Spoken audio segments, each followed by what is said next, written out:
వాక్యాన్ని పరిశీలించేద్దాం. మత్తయి సువార్త 13వ అధ్యాయం 24 నుంచి 30వ వచనం వరకు ఒకరు చక్కగా చదవండి. మిగిలిన వారందరూ కూడా పరిశీలించేయండి. యజమానుని దాసులు అతని యొద్దకు వచ్చి, అయ్యా, నీవు నీ పొలములో మంచి విత్తనము విత్తితివి కదా, అందులో గురుగులు ఎక్కడి నుండి వచ్చినవి అని అడిగిరి.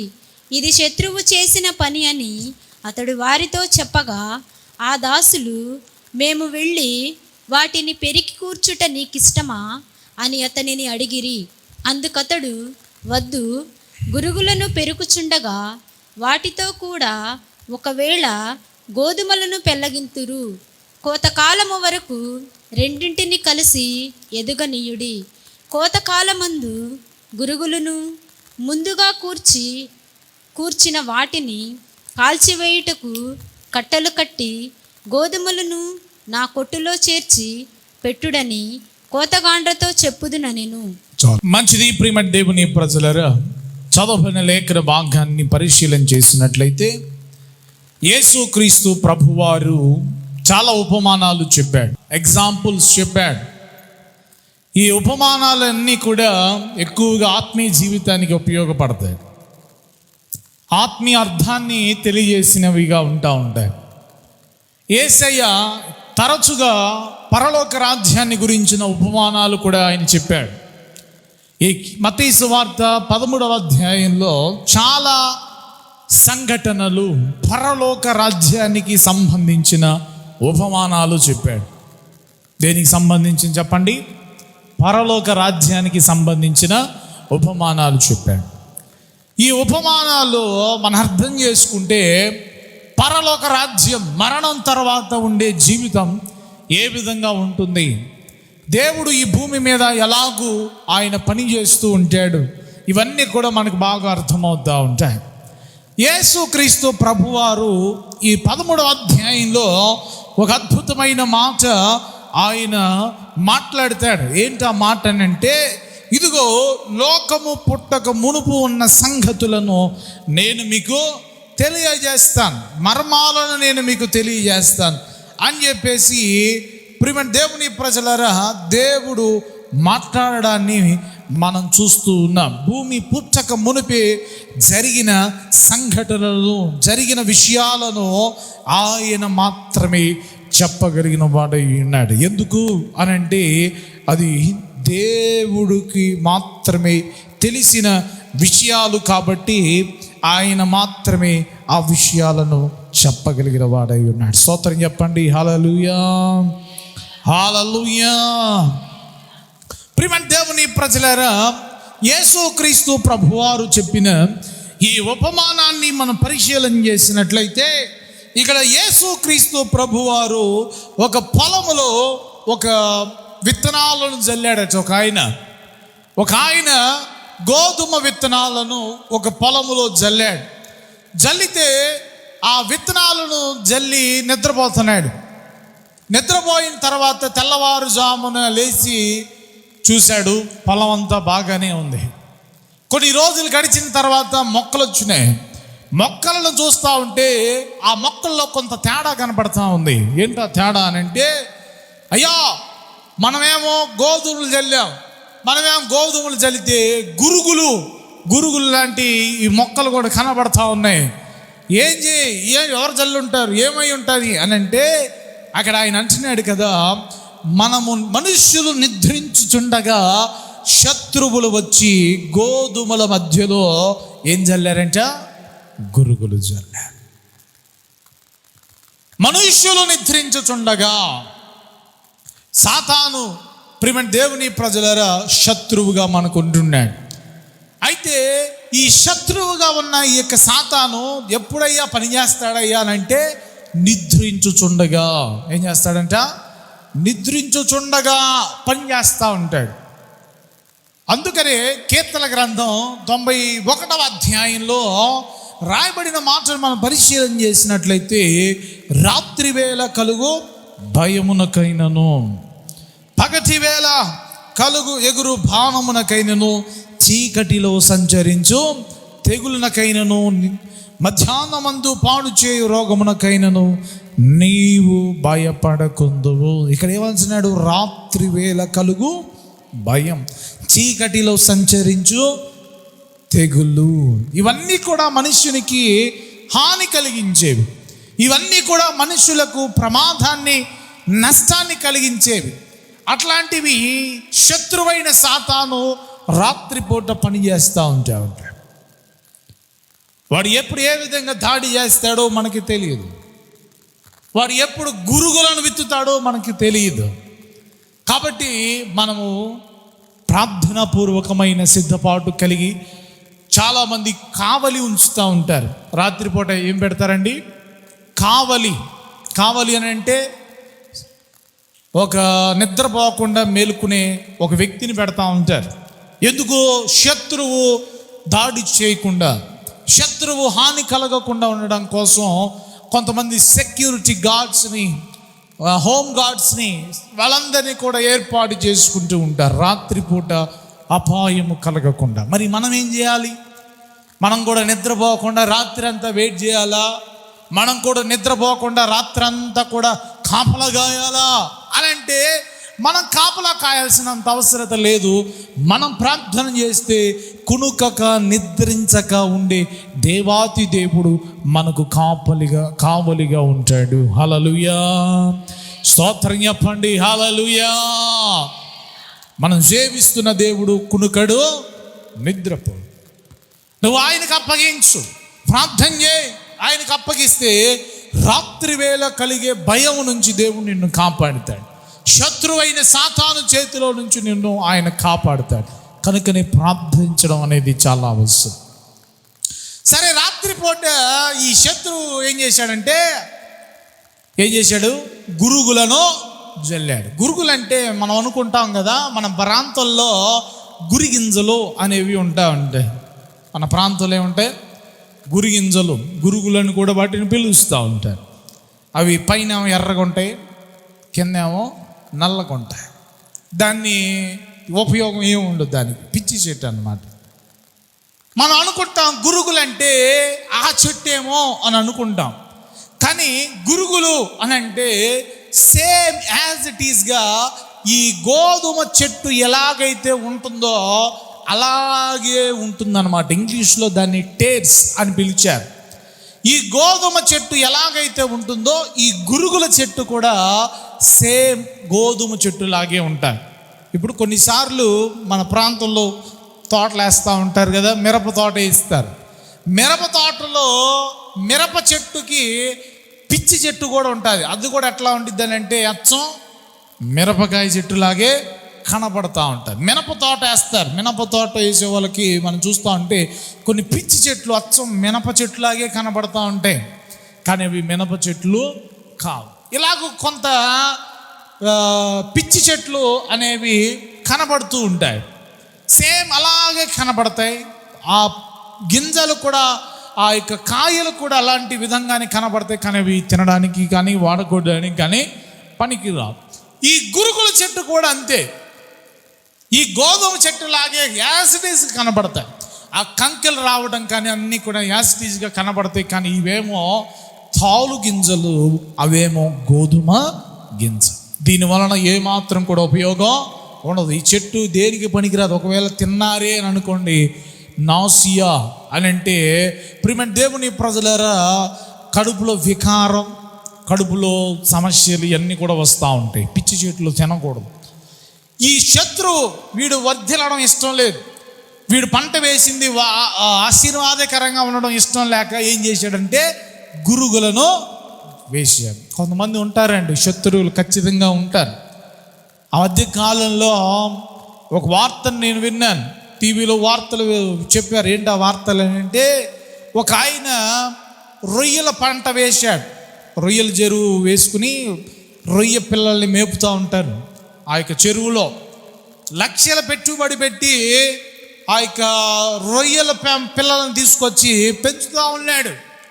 అవి ప్రియమైన దేవుని ప్రజల చాలా నెలలు వాటిని ఆహారం పెట్టి పెంచి కాస్త అవి పంట, అంటే అది కూడా పంటే, అది చేతికి అమ్ముకునే దశలోనికి వచ్చేసరికి రాత్రికి రాత్రి ఒక ఆయనట చెరువులో విషాన్ని పోసేసేసాడు.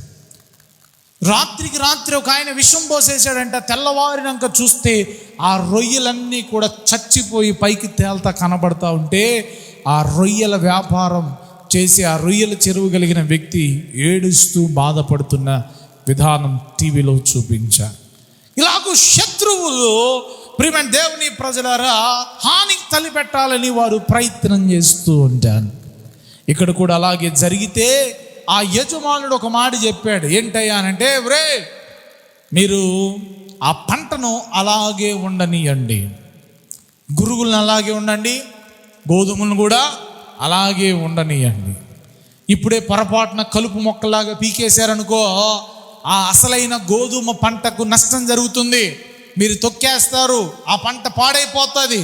కాబట్టి ఎదగనియండి, గోధుమ చెట్టుల్ని గురుగుల చెట్లు రెండింటినీ కూడా ఏం చేయాలా, ఎదగనియండి. ఎదిగిన తర్వాత వాటిని ఏం చేయాలి, సపరేట్ చేయండి.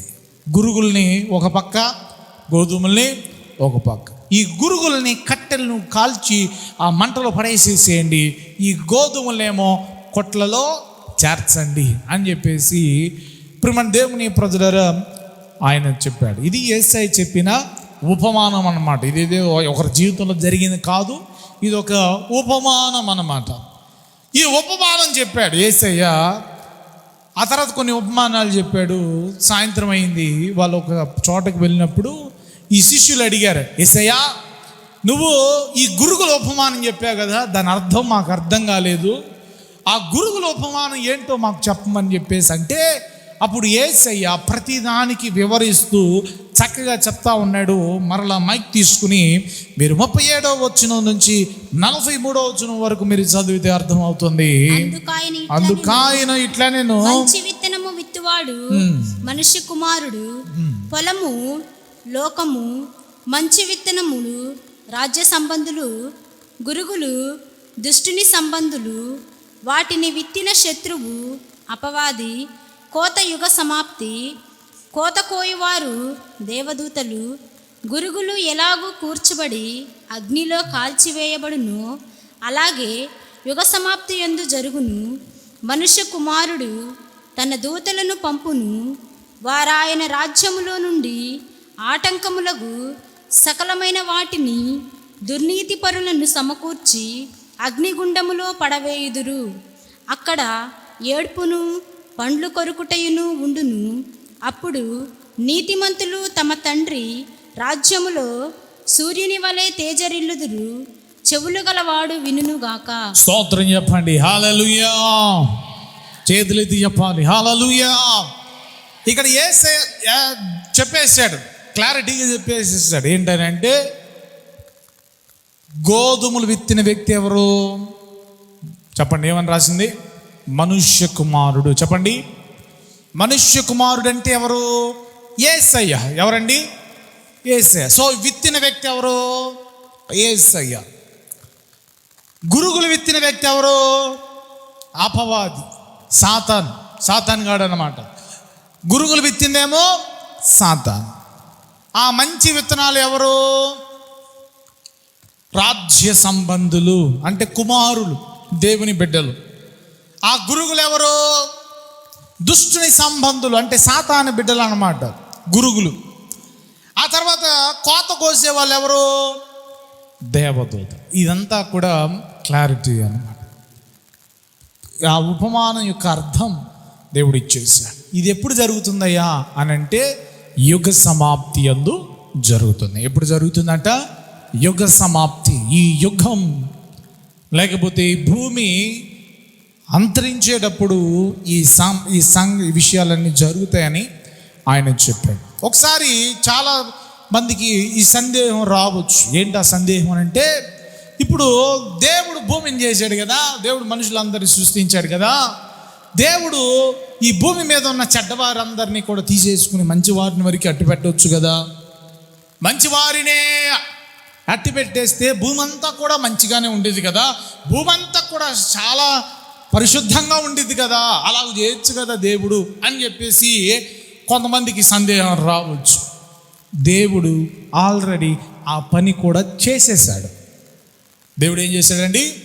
ఆ పని ఆల్రెడీ ఒకసారి చేసేసాడు. బైబిల్ గ్రంథంలో మనం చూస్తుంటే నోవాహు దినాల్లో నోవాహు ఒక్కడే దేవుని దృష్టికి ఏమయ్యాడు? నీతిమంతుడిగా కనబడ్డాడు. దేవుని దృష్టికి ఒక్కడే నీతిమంతుడిగా కనబడితే దేవుడు ఏం చేశాడంటే, అయ్యా నువ్వు ఒక ఓడను చేసుకో, నీవు నీ ఇంటి వారందరూ దాంట్లో ప్రవేశించండి, ఇంకెవరైనా వస్తానంటే వారిని తెచ్చుకోండి అని చెప్పాడు. కానీ ఎవరు రాలా.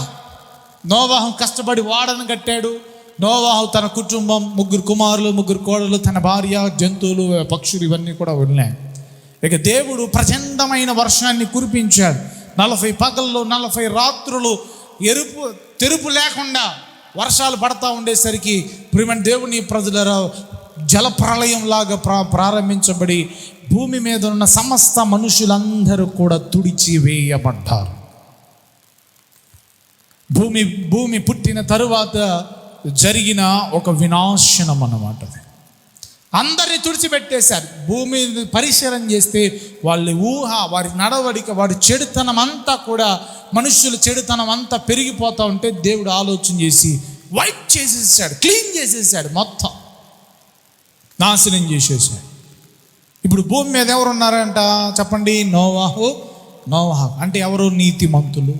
నీతిమంతుల సంతానం. సో నీతిమంతులు కాబట్టి భూమి మీద అంతా కూడా నీతే జరగాలి. కానీ అలాగ జరగలా. ఏమైంది? ప్రియమైన దేవుని ప్రజలారా, అంతా మరలా పాపం పెరిగిపోతా ఉంది. ఎవరికి ఇష్టం వచ్చినట్లు వారు జీవించడం, వ్యభిచారం, పాపం, విగ్రహారాధన, లోక సంబంధమైన కార్యాలు ఇవన్నీ కూడా చేస్తూ ఉంటున్నారు. పెరిగిపోయిందా లేదా? పాపం పెరిగిపోయింది. ఓన్లీ నీతిమంతుల్ని పెట్టాడు. కానీ నీతిమంతులను పెట్టిన ఏముందయ్యా అనంటే మరలా పాపం పెరిగిపోతాం. ఎందుకని అనంటే ఈ సాతాను మరలా వాడి సామ్రాజ్యాన్ని పెంచుకుంటా ఉంటున్నాడు. మరలా మనుష్యులను వారి కోసం తయారు చేసుకుంటున్నాడు. మరలా మనుష్యులను పాపంలోనికి లాగుతూ వారిని దేవునికి వ్యతిరేకంగా మారుస్తూ ఉన్నాడు. కనుకనే నీతిమంతులతో మరలా ప్రారంభించబడిన ఈ భూమిలో కూడా మరలా ఏమైంది అనంటే పాపము పెరిగిపోయింది. అలాగే మరలా కొన్ని రోజులు మనం చూస్తూ ఉంటే, కొన్ని రోజుల తర్వాత సొదొమ గొమొర్రా పట్టణంలో కూడా పాపం బాగా పెరిగిపోయింది. ఆ 2 పట్టణాల్లో ఏం పెరిగిందండి చెప్పండి? పాపం పెరిగిపోయింది, విచ్చలవిడితనం పెరిగిపోయింది, వాయి వరుసలు లేకుండా వ్యభిచార పాపం చేస్తూ ఉన్నారు. అయితే దేవుడు ఆ పట్టణంలో కూడా ఒక నీతిమంతుని చూశాడు. ఎవరు చెప్పండి? లోతు. ఎవరు? లోతు అనబడిన ఒక నీతిమంతుని దేవుడు చూసి అబ్రహాము చేసిన ప్రార్థనను బట్టి దేవుడు లోతును తప్పించి ఈ సొదొమ గొమొర్రా పట్టణాన్ని నామరూపాలు లేకుండా ఏం చేశాడు? నాశనం చేసేసాడు, బూడిదైపోయింది. ఇప్పుడు ఎవరున్నారు? లోతు యొక్క పిల్లలు ఉన్నారు. వాళ్ళెవరు? నీతిమంతులు. కానీ ఇదే లోతు కుటుంబంలో నుంచి శపించబడిన సంతానము రావటం జరిగింది. ఏమొచ్చిందండి? శపించబడిన సంతానం వచ్చింది.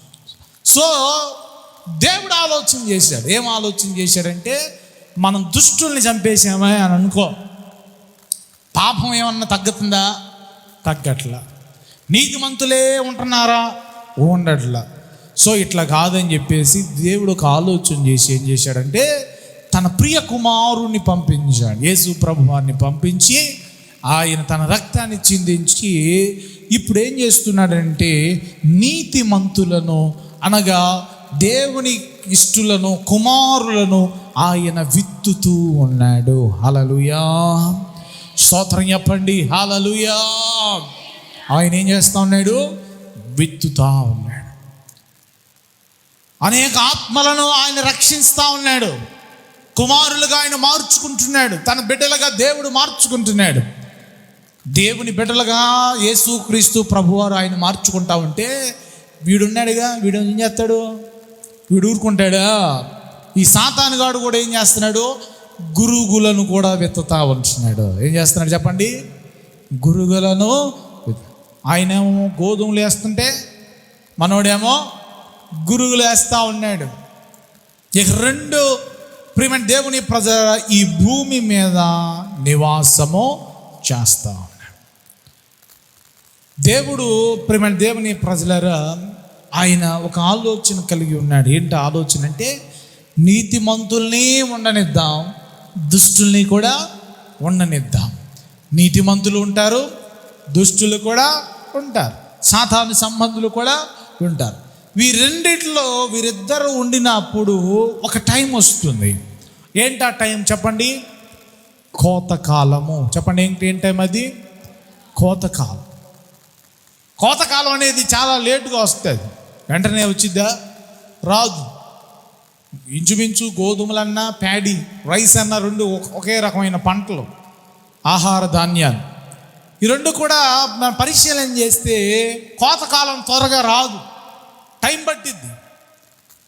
ఈ లోపు ఏమవుతుంది అనంటే ప్రియమైన దేవుని ప్రజ మొక్క ఎదుగుతుంది, దానికి గోధుమలు పంట అనేది ఏర్పరచబడుతుంది. అంటే పంట పండిన తరువాతే ఏమొస్తుంది చెప్పండి?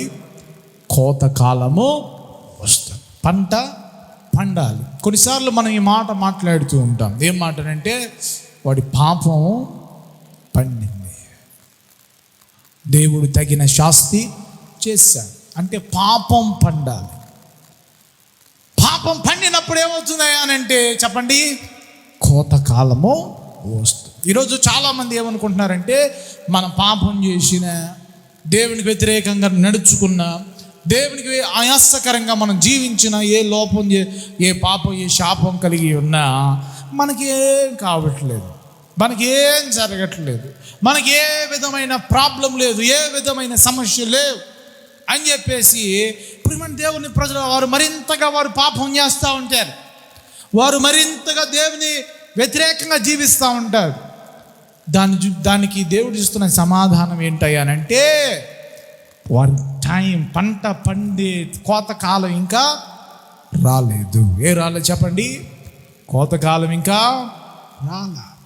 కనుకనే వారు ఆ విధంగా నడుచుకుంటా ఉన్నారు. దేవుడు పూర్వ దినాల్లో ఏం చేసేవాడంటే ఎవడైనా పాపం చేస్తే వెంటనే తీర్పు తీర్చేవాడు, వెంటనే ఫట్ లేపేసేవాడు శాల్తీని. అందరు ఇక అవుట్ అయిపోయేవారు అన్నమాట, వెళ్ళిపోయేవారు. పాపం చేసిన వారికి దేవుడు అంత త్వరగా శిక్ష అనుమతించడం కూడా బైబిల్ గ్రంథంలో మనం చూస్తూ ఉన్నాం. ఓ రోజున కోరాహు, దాతాను, అబీరాం అనబడిన వారు కొంతమందిని పోగేసుకుని మోషేకు వ్యతిరేకంగా వారు తిరుగుబాటు చేశారు. నీతోనే మాట్లాడేది, దేవుడు మాతో మాట్లాడ్డా అన్నట్లుగా చాలా వ్యతిరేకంగా మోషేతో దేవుడు తిరుగుబాటు చేస్తే దేవుడు అన్నాడు కదా, అబ్బాయి మీరు వారందరికీ దూరంగా వెళ్ళిపోండి, ఆ పాలానికి దూరంగా వెళ్ళండి అని చెప్పేసి అనగానే వెంటనే వాళ్ళందరూ దూరంగా వెళ్ళిపోయారు. వీళ్ళందరూ ఒక చోట నిలబడ్డారు. భూమి నేర విడిచింది, భూమి నోరు తెరిచింది. వాళ్ళందరూ వాళ్ళ ఇల్లుతో పాటు అందరూ కూడా ఏమైపోయారంటే భూమిలోనికి వెళ్ళిపోయారు. ఇక డైరెక్ట్ సమాధానం మాట. ఇంకా పరదేశులము ప్రియులారా, పాట పాడాల్సిన పని లేదు, భోజనాలు పెట్టాల్సిన పని లేదు, సమాధి పెట్టి చేయించాల్సిన పని లేదు, ఖర్చు అనేది తగ్గిపోయింది అన్నమాట. దేవుడే చక్కగా సమాధిని తులిపించినట్టుగా సమాధి తెరిచి భూమిలోనికి సజీవ సమాధి అయిపోయారు. తీర్పు వెంటనే వచ్చేసింది. కానీ మనుష్య కుమారుని యొక్క టైంలో దేవుడు తీర్పును ఆలస్యం చేస్తూ ఉన్నాడు. స్తోత్రం చెప్పండి. హల్లెలూయా, హల్లెలూయా. ఆయన దీర్ఘశాంతాన్ని చూపిస్తున్నాడు, టైం ఇస్తున్నాడు. మార్పు చెందుతాడేమో, మారు మనసు పొందుతాడేమో, వారు ప్రియమైన దేవుని వైపు తిరుగుతారేమో, వారిలో పరివర్తన వస్తుందేమో అని చెప్పేసి దేవుడు అవకాశాన్ని ఇస్తూ ఉన్నాడు. ఒక వ్యక్తి ప్రియమైన దేవుని ప్రజలారా మారు మనసు పొందడం జరగకపోతే ఖచ్చితంగా పాపం పండుతుంది. అప్పుడు కోతకాలం అంటే మరణానికి దారి తీస్తే పరిస్థితులు వస్తూ ఉంటాయి. దేవుడు నీతిమంతులను ఉండనిస్తున్నాడు చెప్పండి, దుష్టులను కూడా ఉండనిస్తూ ఉన్నాడు. ఇప్పుడు ఈ గురుగులను మార్చడం అనేది కుదరదు. గురుగుల్ని గోధుమలాగా మార్చడం అనేది కుదిరిద్దా? కుదరదు.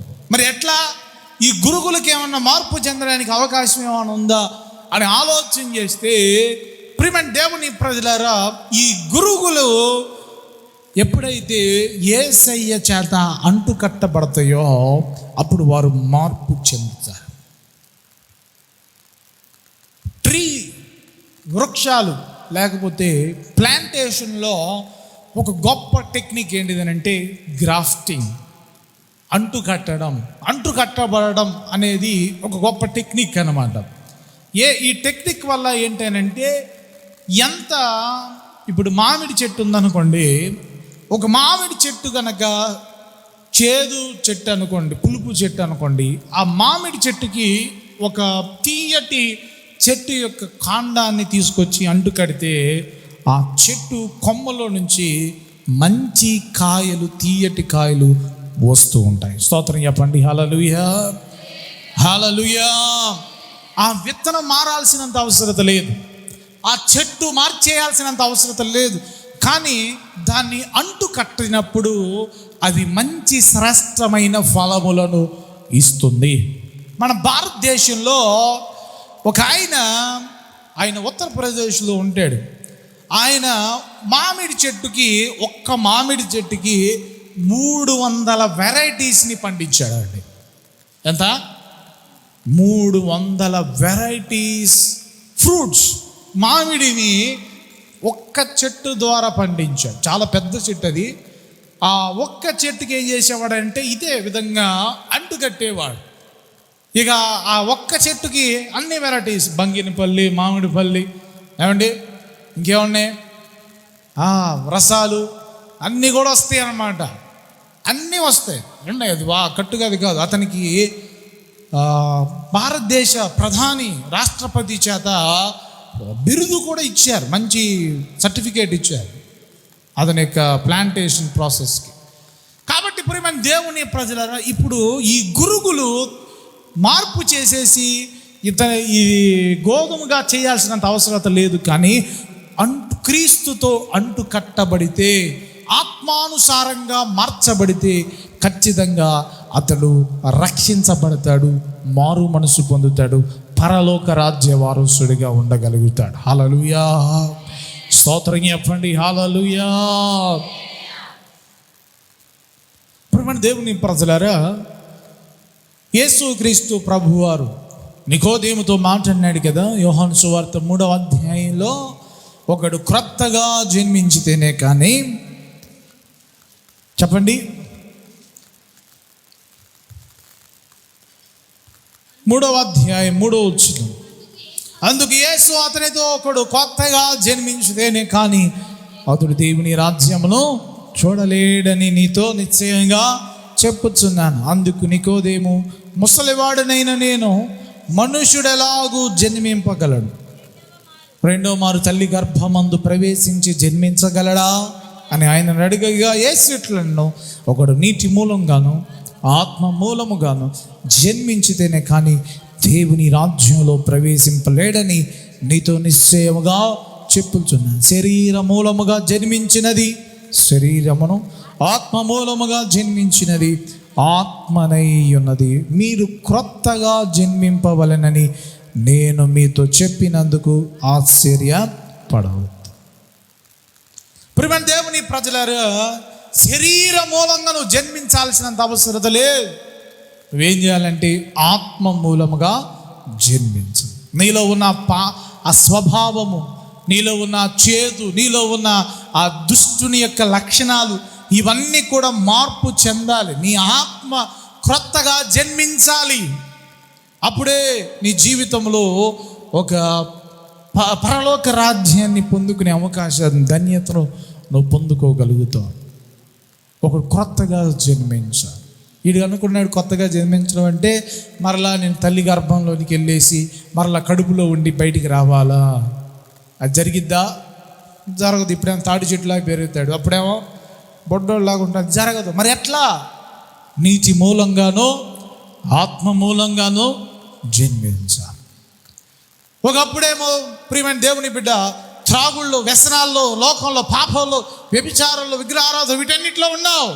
ఇప్పుడు క్రొత్తగా వాటన్నిటిని విడిచిపెట్టేసి మారు మనసు పొంది దేవుని బిడ్డగా నువ్వు జీవించినట్లయితే నిశ్చయముగా దేవుడు నీకు ఏమిస్తాడు చెప్పండి?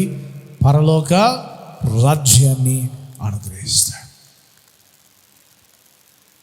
ఎఫెసీయులకు రాసిన పత్రిక 2వ అధ్యాయం 1వ వచనం నుంచి మనం చదువుతున్నట్లయితే, ఎఫెసీయులకు రాసిన పత్రిక, మీరు అపరాధముల చేతను పాపముల చేతను చచ్చిన వారై ఉండగా ఆయన మిమ్మును క్రీస్తుతో కూడా బ్రతికించెను. మీరు వాటిని చేయుచు వాయుమండల సంబంధమైన అధిపతిని అనగా అవిధేయులైన వారిని ఇప్పుడు ప్రేరేపించు శక్తికి అధిపతిని అనుసరించి ఈ ప్రపంచ ధర్మము చొప్పున మునుపు నడుచుకుంటేరి. వారితో కలిసి మనమందరమును శరీరము యొక్కయు మనస్సు యొక్కయు కోరికలు నెరవేర్చుకొనుచు మన శరీరాశలను అనుసరించి మునుపు ప్రవర్తించుచు కడమ వారి వలనే స్వభావ సిద్ధముగా దైవోగ్రతకు పాత్రులమై ఉంటుమి. అయినను దేవుడు కరుణా సంపన్నుడై ఉండి మనము మన అపరాధముల చేతను చచ్చిన వారమై ఉండినప్పుడు సైతము మన ఎడల చూపిన తన మహా ప్రేమ చేత మనలను క్రీస్తుతో కూడా బ్రతికించెను. కృప చేత మీరు రక్షింపబడి ఉన్నారు. హల్లెలూయా. మీరు స్వభావ సిద్ధంగా, ఏంటయ్యా స్వభావ సిద్ధంగా? ఈ ప్రపంచ ధర్మము చొప్పున మునుపు మీరు నడుచుకున్నారు. వారందరితో కలిసి శరీరం యొక్క, మనసు యొక్క కోరికలు మీరు నెరవేర్చుకున్నారు. వాటన్నిటినీ అనుసరించే మీరు ప్రవర్తించారు. అయితే అలా నడుచుకోవడం ద్వారా ఏమైంది? దేవుని ఉగ్రత మీ మీదకి రావాల్సి ఉంది. కానీ దేవుడు ఏం చేశాడయ్యానంటే ప్రేమ చేత, కృప చేత ఆయన మిమ్మలను రక్షించాలి అనుకున్నాడు.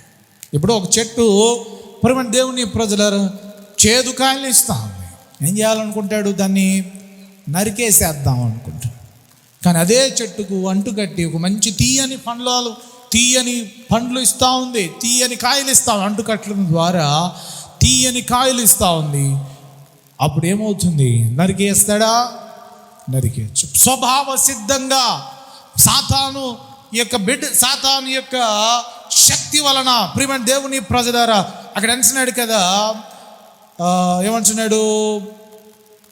ప్రేరేపించు శక్తికి అధిపతిని అనుసరించి ఈ ప్రపంచ ధర్మము చొప్పున మునుపు నడుచుకున్నాం. అందరు ఎట్లాగైతే నడుచుకుంటున్నారో మనం కూడా అట్లాగే నడుచుకుంటున్నాం. అందరు ఎట్లాగైతే ఉంటున్నారో మనం కూడా అట్లాగే నడుచుకుంటున్నాం. ఈ సాతాను గాడు ప్రేరేపించే ఆ విషయాలకు మనం లోబడిపోతూ ఉంటున్నాం. అయితే దేవుడు మనల్ని దర్శించి, మనం ప్రేమించి, మనం మంచి ఫలాలను ఫలించాలని, నీతిగా జీవించాలని ఆయన ఆశపడి మన కొరకు తన ప్రాణాన్ని అర్పించి మనలను ఉపయోగకరంగా గోధుమల వలె కొట్లలో చేర్చుకునేటట్లుగా ఆయన చేయాలని ఆయన ఆశపడతా ఉన్నాడు. స్తోత్రం చెప్పండి. హల్లెలూయా, హల్లెలూయా. కాబట్టి ప్రియమైన దేవుని ప్రజలు, నీ యొక్క స్వభావ సిద్ధంగా పుట్టుక నుంచి వచ్చిన ఆ స్వభావాన్ని నువ్వు మార్పు చెందించాలి. దేవునికి నువ్వు అవకాశం ఇవ్వాలి, దేవునికి నువ్వు లోబడాలి. అప్పుడే మన జీవితంలో పరలోక రాజ్యాన్ని చేరగలుగుతాం. నేను ఎట్టాగే ఉంటా, మా పూర్వీకులు ఎట్టాగే ఉన్నా, మా వాళ్ళందరూ ఎట్టాగే నడుచుకున్నా, నేను కూడా ఎట్టాగే నడుచుకుంటా. అట్టాగే నడుచుకో. ఇదిగో నీ పంట పండినప్పుడు ఖచ్చితంగా కోత కాలము వచ్చినప్పుడు అగ్నిలో పడవేయబడతావు. అగ్నిలో పడవే. ప్రియమైన దేవుని ప్రజలారా, ఇక్కడ మనం పరిశీలన చేసినట్లయితే ఈ యొక్క గోధుమలలో, ఈ యొక్క పంటలో మనం చూస్తూ ఉంటే కోత కోసేది ఎవరంటే చెప్పండి ఎవరు? దూతలు కోత కోస్తూ ఉంటారు. అంటే దూతలు తేల్చి పడేస్తాయి.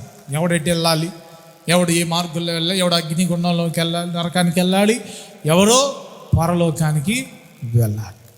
అయితే ఈ మధ్యలో కోత కాలానికి ముందుగానే ఈ పనివారిగా ఉన్న మనము ఏం చేయాలి అంటే అంటు కట్టేవారిగా మనం మార్చబడాలి. ఏం చేయాలి చెప్పండి? అంటు కట్టాలి. రక్షించబడిన నీవు మరొకరిని రక్షణలోనికి నడిపించాలి. ఒక మంచి తీయని చెట్టు ఆ కొమ్మ తీసుకుని వెళ్ళి ఒక ఫలించని చెట్టుకు అంటు కట్టడం ద్వారా దానిలో నుంచి మంచి తీయని కాయలు ఏ విధంగా అయితే వస్తున్నాయో, ప్రతి విశ్వాసి రక్షించబడిన తర్వాత నీవు కూడా ఇతరులను రక్షణలోనికి నడిపించాలి. వారిని కూడా ఒక గోధుమలాగా మార్చాలి. వారిని కూడా ఒక ప్రయోజకులుగా మార్చాలి. స్వభావ సిద్ధంగా ఎవరు కూడా మార్పు చెందడానికి అది కుదరదు. తనంతటిగా తానే పరివర్తన చెందడానికి అది అవకాశం ఉండదు. జయించాలని చాలామందికి ఆశ ఉంటుంది, కానీ జయించలేని పరిస్థితుల్లో చాలామంది ఉంటారు. అలాంటి వారికి నా యేసయ్య ఆయన తోడ్పడి విజయాన్ని అనుగ్రహిస్తాడు. హల్లెలూయా, స్తోత్రం చెప్పండి. హల్లెలూయా. నిన్నటి దినాన్న ఒక సహోదరి వాళ్ళ యొక్క అన్నయ్య గురించి చెప్తా ఉంది. ఏంటంటే మా అన్నయ్య చాలా మంచివాడు, చాలా బుద్ధిమంతుడు, ఎవరితో కూడా ఏ గొడవలు ఏ సమస్యలు ఎక్కడికి వెళ్ళేవాడు కాదండి, చాలా మంచివాడు. అయితే ఒక అమ్మాయిని ప్రేమించాడు. ఒక అమ్మాయిని ప్రేమించి వివాహం చేసుకున్నాడు. వివాహం అయింది. వివాహం అయిన తర్వాత ఒక రోజున మేము అలా బయటికి వెళ్ళాము. బయటికి వెళ్తే మా అన్నయ్య యొక్క భార్య వేరొకడు బైక్ ఎక్కి వెళ్ళడం మా అన్నయ్య కల్లారా చూశాడు. ఇక అప్పటి నుంచి నెమ్మది లేదండి, సమాధానం లేదు. ఇక త్రాగుడికి అడిక్ట్ అయిపోయాడు. త్రాగుడికి బాగా అడిక్ట్ అయిపోయాడు. ఇక అప్పటి నుంచి మనిషిలో పూర్తిగా మార్పు వచ్చేసేసి, సరే ఎందుకు రాలా అమ్మాయి అని చెప్పేసి విడాకులు ఇప్పించేసేసి, అమ్మా నీకు ఎవరికైతే ఇష్టం వాళ్ళతో వెళ్ళిపో అని చెప్పేసి పంపించేసేసాం. మరొక పెళ్ళి చేస్తే చక్కగా ఉన్నాడు.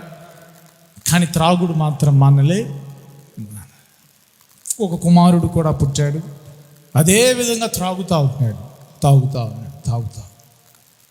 సరే తాగుతా ఉంటే ఏమైందమ్మా, ఏమైంది ఇప్పుడు పరిస్థితి అని అంటే, పూర్తిగా ఆరోగ్యం అంతా కూడా పాడైపోయింది. అవయవాలు పాడైపోయింది, లివర్ పాడైపోయింది, పూర్తిగా పాడైపోయింది. అదేంటమ్మా మొన్న కనపడ్డాడు బండి మీద బాగానే ఉన్నాడు కదా, పైగట్ట బాగున్నట్టుగా కనపడుతున్నాడండి, కానీ చాలా పాడైపోయింది, అవయవాలు పాడైపోయింది. మేము ఎక్కడికి హాస్పిటల్కి తీసుకెళ్ళి చూపిస్తున్నాం. వాళ్ళు చెప్తున్నారు అమ్మా మెడిసిన్స్ వాడితే సరిపోదు, మందు మానేస్తేనే పని చేస్తాయి. అయినా మందు మానట్లా. సరే పసరేపిద్దాం అని చెప్పేసి ఏదో ఊరిలో పసరేపిస్తారట. ప్రార్థన మానేసి మరి వాళ్ళ అన్నయ్యని తీసుకెళ్ళి ఇప్పుడు దేవుని ప్రజల పసరేయించిందట. పసరేయించిన అతడు మానడానికి అవకాశం మానట్లా, త్రాగుతానే త్రాగుతాను. మరి ఏంటమ్మా అంటే మాకు కూడా విసుగు వచ్చేసి ఏం విసుగొచ్చింది, ఆడికి ఈడికి చూపించినా మానట్లే, ఆడికి ఈడికి తీసుకెళ్ళినా మానట్లే, ఏ మాత్రం కూడా మార్పు చెందట్లేదు. ఇక మాకు కూడా విసుగొచ్చి వదిలేసి, అంటే ఏంటి ఇక ఆడి సాగు ఆడ వస్తాడు అని చెప్పేసి వదిలేసేసేసి. ఇప్పుడు మన దేవుని ప్రజలారా, పంట పండే టైం వచ్చినప్పుడు మనం ఏమీ కూడా చేయలేం. పంట పండిన తర్వాత ఏం చేస్తాం? చేయలేం, ఒక ఉపయోగం ఉండదు కదా. గురుగులు పండిన తర్వాత ఉపయోగం ఏముంటుంది? తీసి కాల్చేయటమే కదా. పంట పండక మునిపే వారిని దేవునిలోనికి నడిపిస్తే దేవుడు వారిని అద్భుత రీతిగా రక్షణలోనికి నడిపిస్తాడు. హల్లెలూయా, స్తోత్రం చెప్పండి. హల్లెలూయా. పంట పండకూడదు, పంట పండే లోపే ఏదైనా చేయడానికి అవకాశం. దేవుడు గురుగులను గోధుమలు అలాగే ఉంచుతాడు. ఎందుకు ఉంచుతాడంటే వారికి అవకాశం ఇస్తాడు, టైం ఇస్తున్నాడు. మార్పు చెందుతాడేమో, పరివర్తన చెందుతాడేమో. చెందకపోతే ఆ టైం వచ్చినప్పుడు కోత కోయాల్సిన పరిస్థితి. యేసుక్రీస్తు ప్రభు వారి యొక్క శిష్యుల్లో కూడా 12 మంది శిష్యుల్ని ఏర్పాటు చేసుకున్నాడు. ఈ 12 మంది శిష్యుల్లో ఒక ఆయన ఉన్నాడు, ఆయన పేరు యోధా ఇస్కరియోతు. ఆయన డబ్బు పిచ్చి అనమాట. డబ్బులు చక్కగా సైలెంట్గా దొంగతనం చేస్తున్నాడు. ప్రజలు ఇచ్చే కానుకలన్నీ కూడా దుర్వినియోగం చేస్తూ ఉన్నాడు. మనోడు ఖాతాలో వేసుకుంటున్నాడు. ఒక రోజున మనోడికి ఎంతకాలం ఈ డబ్బులు దొంగతనం చేస్తాం, యేసయ్యనే అమ్మేసుకుందాం అని చెడు బుద్ధి పుట్టింది. అంటే గురుగులు జల్లాడు అనమాట ఈ సాతానుగాడు గురుగులు జల్లాడు మనోడు మైండ్లో. ప్రియమైన దేవుని చెడు ఆ ఆలోచనలు నాటాడు. యేసయ్యని అమ్మేసుకుందాం. యేసయ్యకి తెలుసా లేదా? బైబిల్లో రాయబడింది, తను అప్పగించబోతున్న వ్యక్తి ఎవరు ముందు నుంచే దేవునికి తెలుసట. హల్లెలూయా. కానీ యేసయ్య, రే నువ్వు అప్పగించబోతున్నా, పో నోడు, పో వెళ్ళిపో, నా దగ్గర ఉండమాకు అని చెప్పేసి పెరికేయలేదు, తీసేయలేదు. అతన్ని ఏం చేశాడు? చివరి దాకా కూడా అతన్ని ప్రక్కనే ఉంచుకున్నాడు. చివరి టైం వచ్చేసింది, టైం వచ్చేసింది, పంట పండింది. ప్రియమైన దేవుని ప్రజలారా, ఇక సరి చేసుకోవడానికి యోధా ఇస్కరియోతుకి టైం లేనే.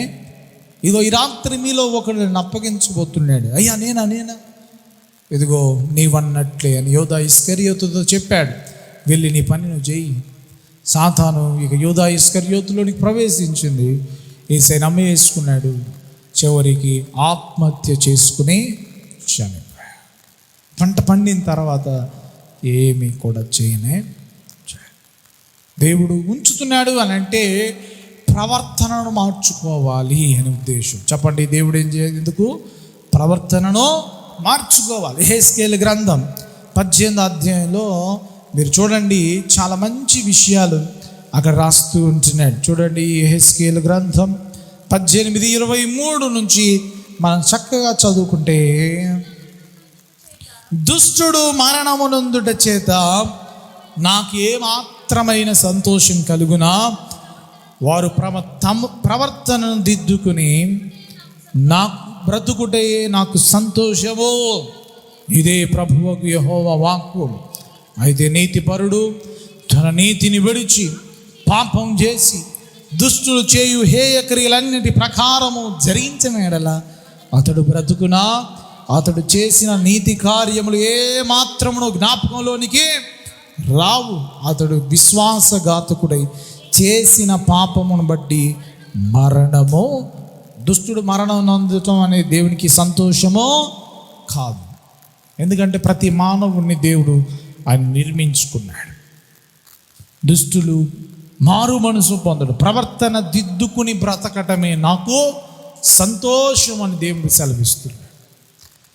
సరే, దుష్టుడు ప్రవర్తన దిద్దుకుంటే దేవుడు సంతోషిస్తాడు. మరి నీతిమంతుడు పాపం చేస్తే, నీతిమంతుడు హేయ క్రియలు చేస్తే, ఆ పాపం చేసేవాడికి లాగా నీతిమంతుడు నడుచుకుంటే ఏమైద్దయ్యా అంటున్నాడు కదా.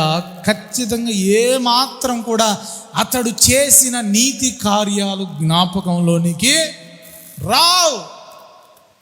ఇప్పుడు ఉదాహరణకి నేను ఈ 2024 సంవత్సరం జూన్ నెల దాకా మంచి పనులు చేశానండి, నీతిగా నడుచుకున్నాను. ఆ తర్వాత ఈ జూలై నెల నుంచో లేకపోతే ఇదంతా కూడా దేవునికి వ్యతిరేకంగా నడుచుకున్నాను అనుకో, ఇన్ని సంవత్సరాలు చేసిన నీతి అంతా కూడా దేవుడు అట్లా జ్ఞాపకంలోనికి పెట్టుకోడు. నువ్వు చేసిన పాపాన్ని బట్టి దేవుడు అంటున్నాడు మరణము. ఆ తర్వాత అంటున్నాడు చూడండి 27వ వచనంలో, మరలి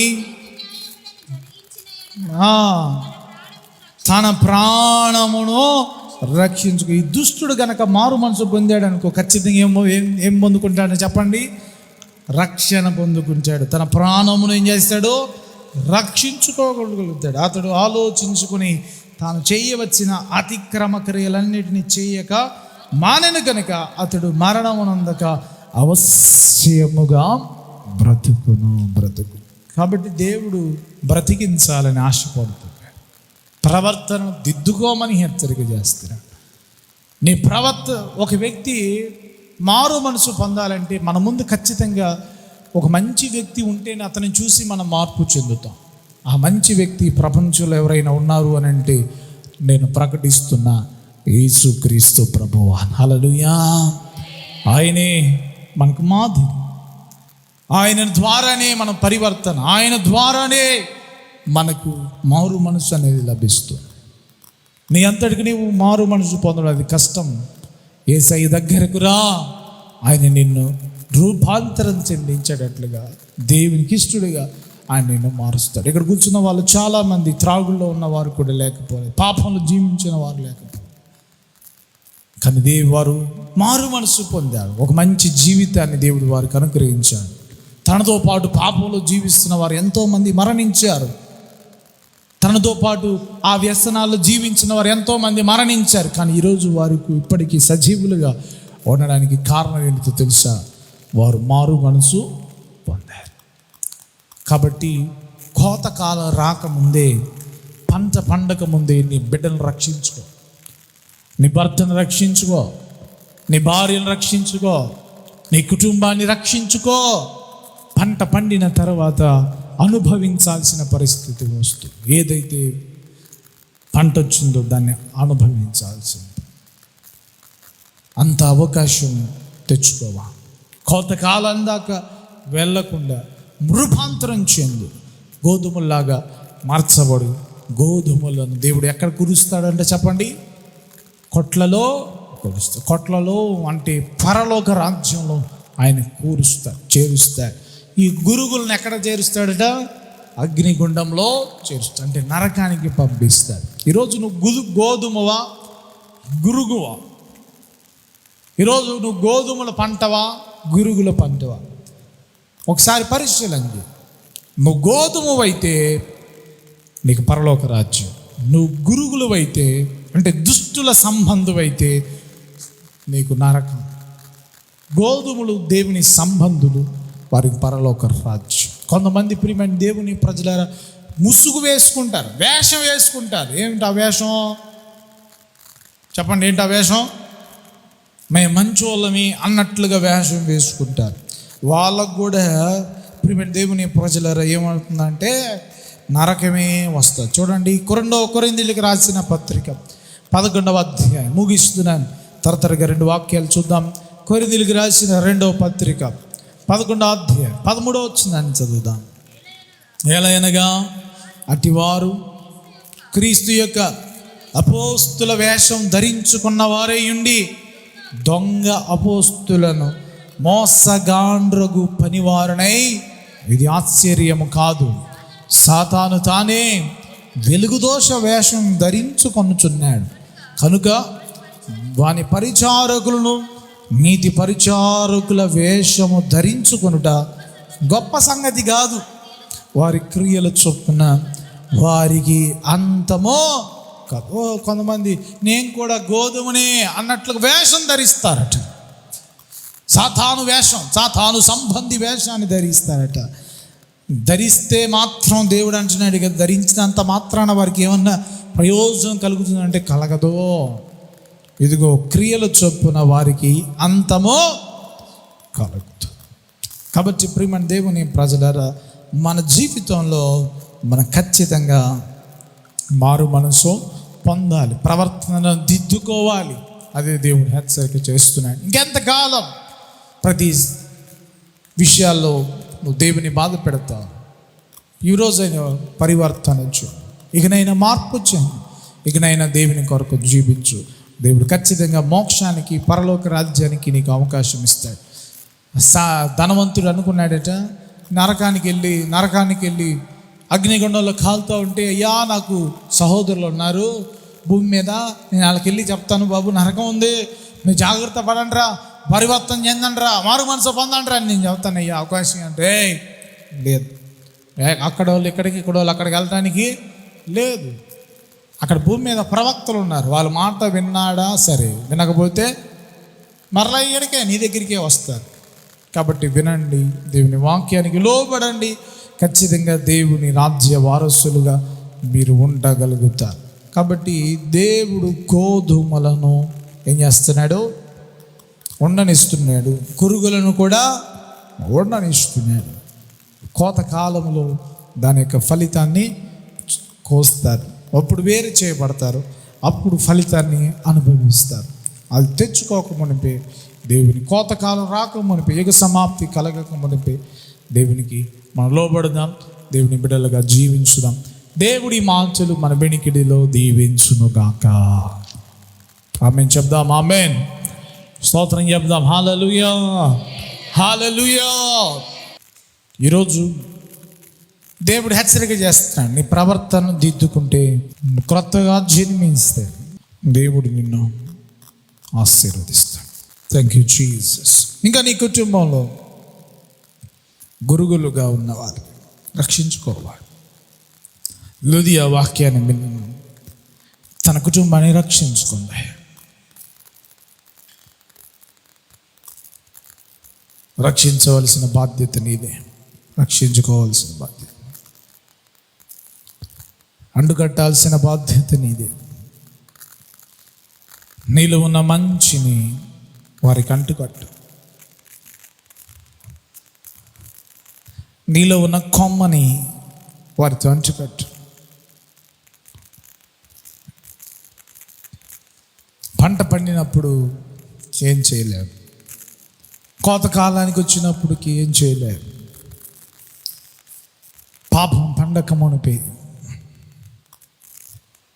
ఏదైనా చేయాలి. చాలాసార్లు మన జీవితంలో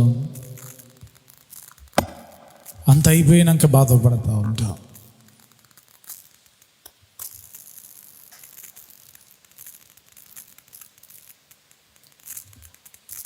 నష్టం వచ్చినాక బాధపడతాం.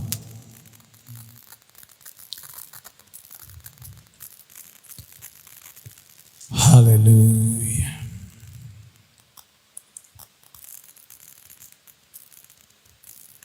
ఈ లోకంలో గురుగులు ఉంటాయి, గోధుమలు ఉంటాయి. దేవుడు ఉండనిస్తున్నాడు.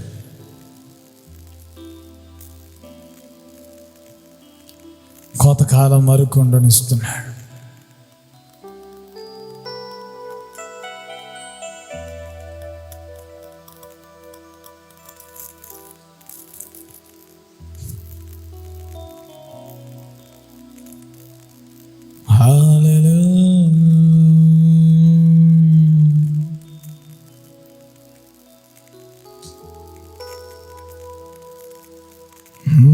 యేసయ్యాలు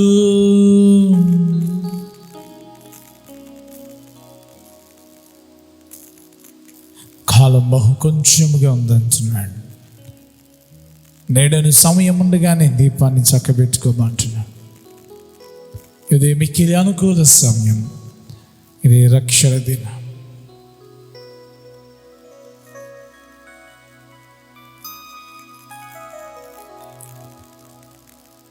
దేవునికి మనం అవకాశం ఇద్దాం.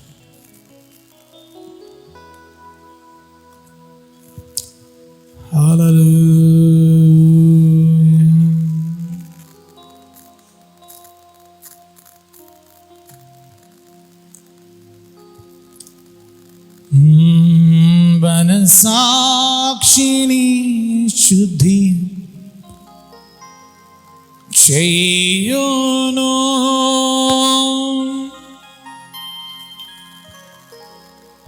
మన యేసయ్యా రక్తము.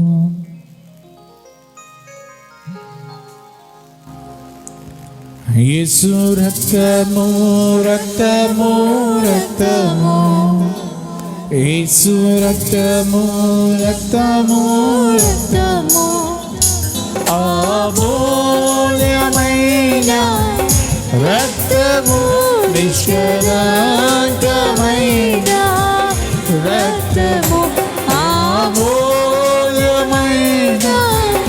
రక్తము, నిష్కళంకమైన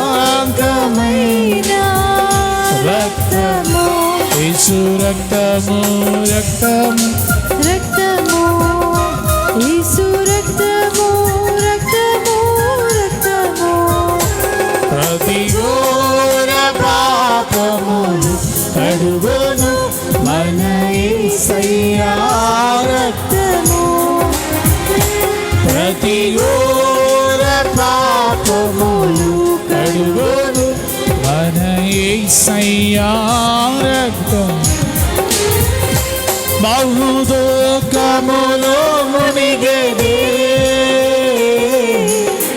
చెమట రక్తముగా మారెను. బహుదుఃఖములో మునిగెనే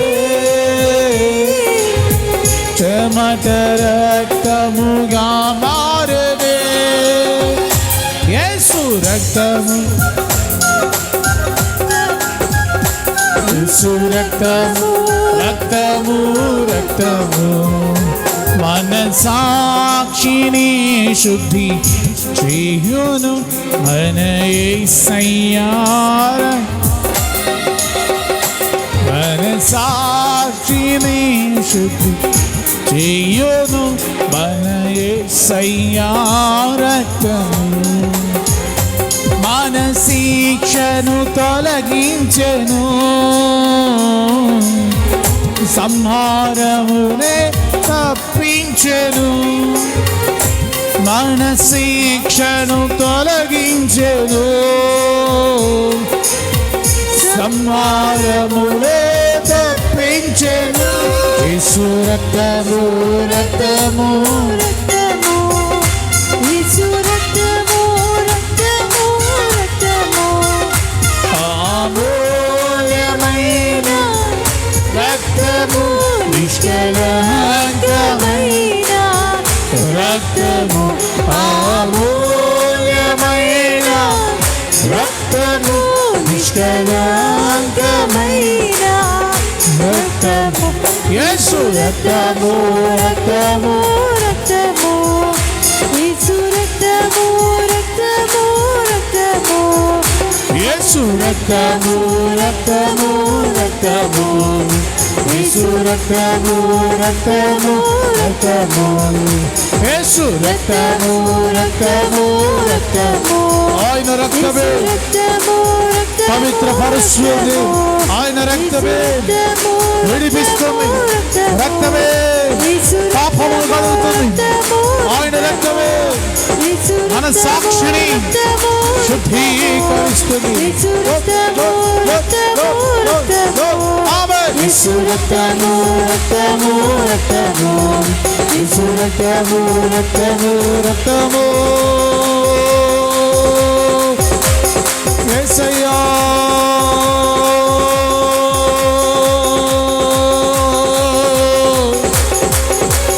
యేసయ్యా రక్తము యేసయ్య రక్తం యేసయ్య రక్తం యేసు రక్తం యేసు రక్తమే పాపములను కడిగి వేస్తుంది, పరివర్తనిస్తుంది, శక్తినిస్తుంది, నూతన పరుస్తుంది, ప్రతి ఘోర పాపములను కడిగి వేస్తుంది.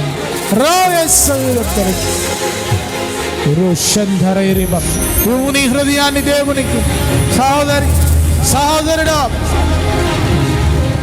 గురుగులలాగా ఇంకెంతకాలం జీవిస్తావు? గోధుమలతో అంటు కట్టబడి నూతన సృష్టిగా మార్చబడి క్రొత్తగా జన్మించి ఆత్మ మూలముగా జన్మించి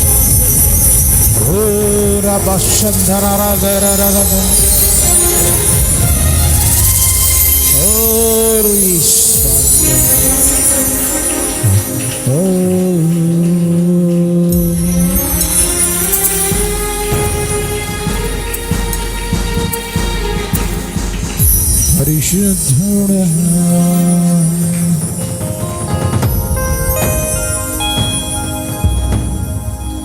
ప్రతి ఘోర పాపములు కడుగోను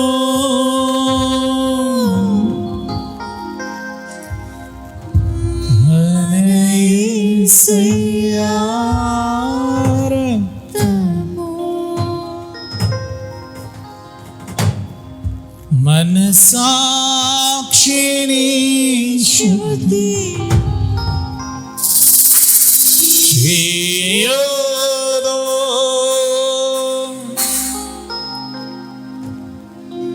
మన యేసయ్యా రక్తము, యేసు రక్తము, రక్తము, రక్తము, యేసు రక్తము, రక్తము, రక్తము. సకల ఆశీర్వాదాలకు కారణభూతుడైన మా ప్రియ పరలోకపు తండ్రి, నీ ఘనమైన అత్యున్నతమైన నామమునకు వందనాలు, స్తోత్రం. గోధుమలను గురించిన, గురుగులను గురించిన ఉపమానములు, కొన్ని విషయాలు, కొన్ని హెచ్చరికలు మాకు అందించారు. మారు మనసు పొందాలని, పరివర్తన చెందాలని, ప్రవర్తన దిద్దుకోవాలి హెచ్చరిక చేసిన మాటలను బట్టి స్తోత్రం. నీ రాజ్య వారసులుగా, నీ రాజ్య సంబంధులుగా ప్రతి ఒక్కరు ఉండుటకు మాకు సహాయం దయచేయండి. విన్న ప్రతి మాట ప్రతి విడ హృదయంలో బదిలపరచు, నెమ్మది వేసుకుని ఆత్మీయ జీవితంలో బలపరచబట్టుకు సహాయం దయచేయండి. స్తుతి, ఘనత, మహిమ, ప్రభావాలు మీకే చెల్లిస్తాం. యేసు క్రీస్తు నామములో అతి వినయంగా వేడుకుని ప్రార్థిస్తూ నాము తండ్రి, ఆమేన్.